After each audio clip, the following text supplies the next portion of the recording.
మన ఆంధ్రప్రదేశ్ ముఖ్యమంత్రి చంద్రబాబు నాయుడు గారు పదే పదే చెప్తుంటారు. అంటే ఓ 40 సంవత్సరాలకి తర్వాత జరగబోయేదాన్ని విజనరీగా నేను ప్రణాళికలు వేస్తూ ఉంటాను, సంపదను సృష్టిస్తూ ఉంటానని చెప్తూ ఉంటాడు.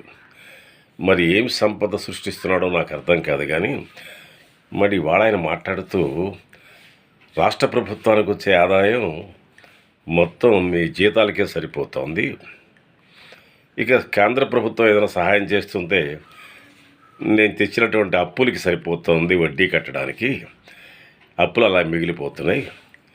ఈ సంక్షేమ కార్యక్రమాలు ఏదైతే అమలు జరుపుతున్నానో నేను వాటన్నిటి కూడా అప్పులు తెచ్చి మీకు ఇస్తున్నాను అంటున్నాడు.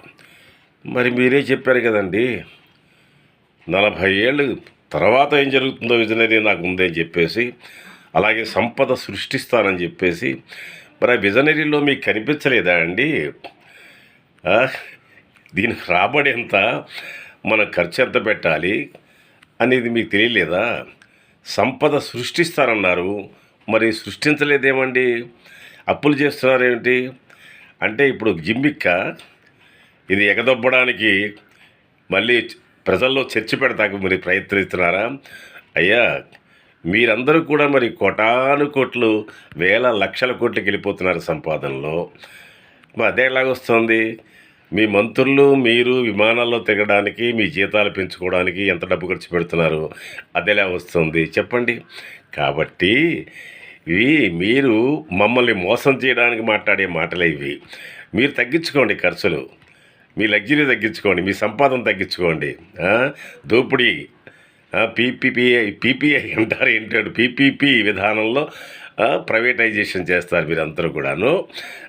మళ్ళీ ఈ ప్రభుత్వ ఖజానా నుంచే వాళ్ళకు కూడా కొంత సహాయం చేస్తూ ఉంటారు. దొడ్డిదారిన మీకు వచ్చేటువంటి మీ సంపద పెరగడానికి మనకు వస్తుంది. ఆరిపోయే వాళ్ళ మేమే.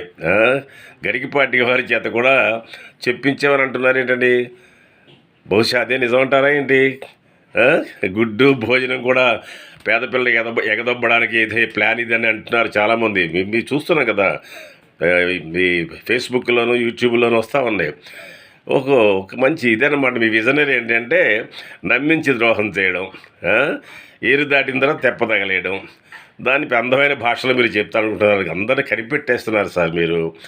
ఇది అందరినీ అంతకాలం మోసం చేయలేరు, కొందరిని కొంతకాలమే. తర్వాత దెబ్బ కొడితే మాడు పగులుతుందండి, చాలా ప్రమాదం సార్. వద్దండి, మీరు అలాంటి మాటలు మాట్లాడితే మేమంతా వెర్రిపప్పలు మీరు అనుకోకండి.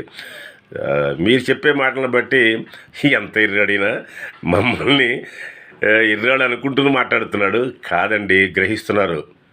మీరే ఎర్రవాళ్ళు అనేటువంటి భావన ప్రజలకు వస్తుంది. జాగ్రత్త అండి.